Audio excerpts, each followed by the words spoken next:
Good morning. It's time for chores, and we're going to check on Cookie to see how he's doing. Yesterday's temperature for him was 100.6 is what it was, and he had a good appetite, and it looks like he had a good night too. He wasn't very happy that he was separated from the gang and really couldn't see anybody when they were up in the paddock area, but overall he did pretty good. So this is how I label my containers just in case somebody else needs to come in and babysit the horses. I also have a dry erase board with numbers and addresses and township and all that good information that you need. So it just makes it easier. I pretty much can eyeball it, know where I'm at, but and I label all of the cans too on the lids, and sometimes it's inside the can itself. It just makes it easier. I live in Pennsylvania, and we're deficient in selenium, and sometimes our E is low too. We had a good hay season last year, but a couple years prior to that, it was a pretty bad drought, so the hay quality isn't or wasn't where it should be. But last year's we were fortunate; it was pretty good. And these are some smart packs. They come with supplements for our older horses, and it's pretty handy.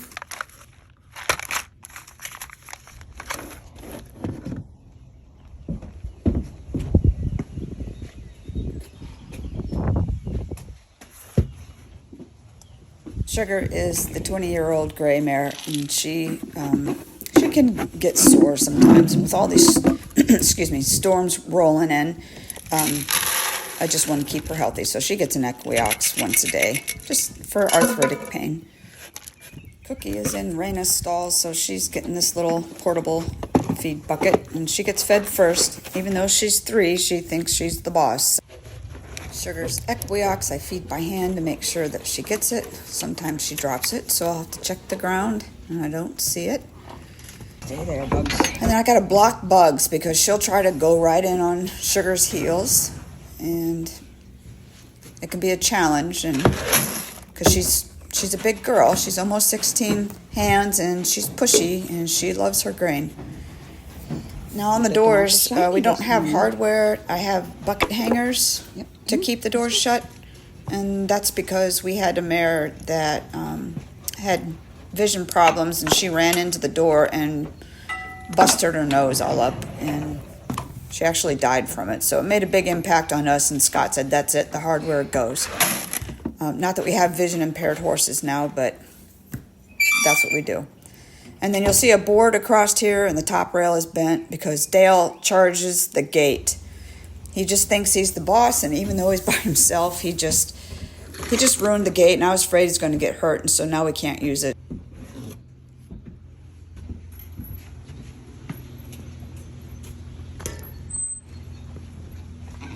Well, hello. Good morning. Let's see how you're doing today. Yeah. Let's see how you're doing today.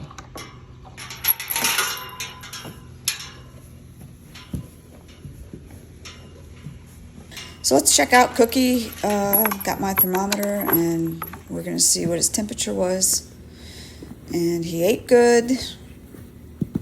I checked over all of his poop in his stall, and he had good urine output. There were wet spots all over, and his poop was formed, so I'm pretty darn excited that it isn't Potomac fever. Cookie was really good about getting his temperature taken, and it was within normal limits. And when that was all done, I checked his pulses, and I could barely feel him, whereas yesterday I could feel him. So now I have a baseline on what he feels like, what's his normal. Now, I'm not sponsored by these people, but this is a life-changing supplement for my older horse, Dale, 22 years old. He had chronic diarrhea, and it took about a month, but Assure Gold straightened him out. And he has the endocrine disorder, so he gets Presend once a day. And that has also put his weight back on. He was the kind that lost weight, not gained weight, although he is an easy keeper. But we've managed his diet. He gets good quality hay. In the wintertime, he'll get a supplement of a low sugar, low starch feed. But in the summertime, he doesn't need it because the hay is really good that we get. Hi. And you're not supposed to handle this without gloves, but I do. And I have to hand feed it to him, and then I check the ground to make sure he didn't spit it out. He's pretty good about it. He drops some. Sometimes he'll drop it, but it wasn't today. But I just can't trust to putting it into his feed pan and hoping that he gets it. He really needs that medicine, so it's important that I make sure that he gets it. And that's why I hand feed, which I don't condone. And that's a whole nother topic, but hand feeding. And his poop is nice and solid. It used to be like cow patties, and so I always go through and just check it, and that supplement's doing really good. So we're expecting rain today. The ground is dried up somewhat, but it's not supposed to come until later. Hi, Uba. And that's Uba. He's very unhappy that he's all by himself. He thinks it's unfair. I took the mini away from him, Cookie, and I'm thinking about getting a companion horse for him. I don't know. He just pushes the mares around, and they always nips him on the butt and strips him of hair, and he's just bossy, obnoxiously bossy, and that's why he's by himself. And he doesn't get along with Dale. They try to kill each other, so they're both alone. Hey, girls. My girls. I love my chickens. And we also have cats that we have rescued. They live in this little offshoot here, and it's my chicken food. And they just get my mix. They love it. I tried to switch to other brands, but they're just so darn picky. They just won't eat it, so it's a waste of money. But that's Buttons.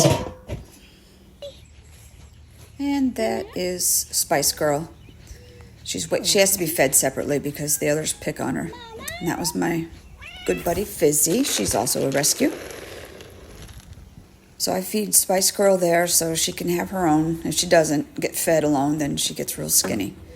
So when our spigot wasn't stalled, it was just not right. I don't know what was going through our head when we put it there, but so we had this little pipe, and it then runs the water down into this tub.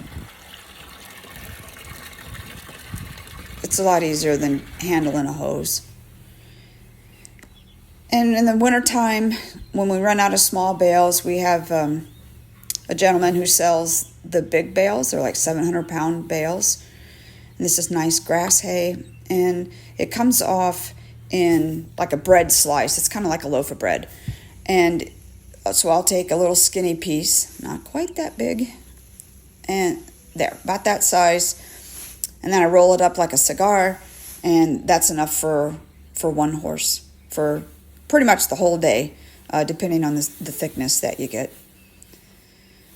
And I use my tractor then to go around to the other side of the pasture, and that's where I'll feed them. Unless it's really crappy out, then I'll put it in hay bags and put it under the run-in. So I love my tractor. I can rake the arena with a landscape rake, and it's big enough that I can put on a brush hog and mow all my fields. And we have about 8 acres here.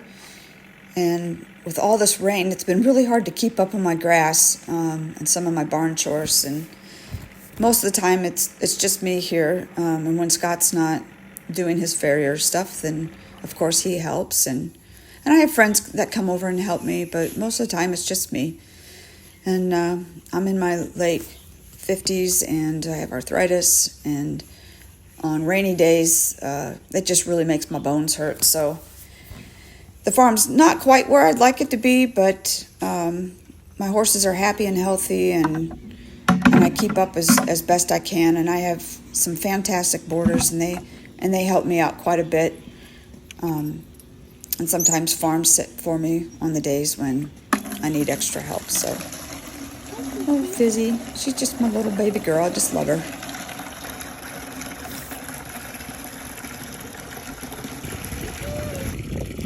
goodbye to Buttons before I go in. And a little check on Cookie. Got his water all filled, and he loves his fresh water. Sometimes he plays in it.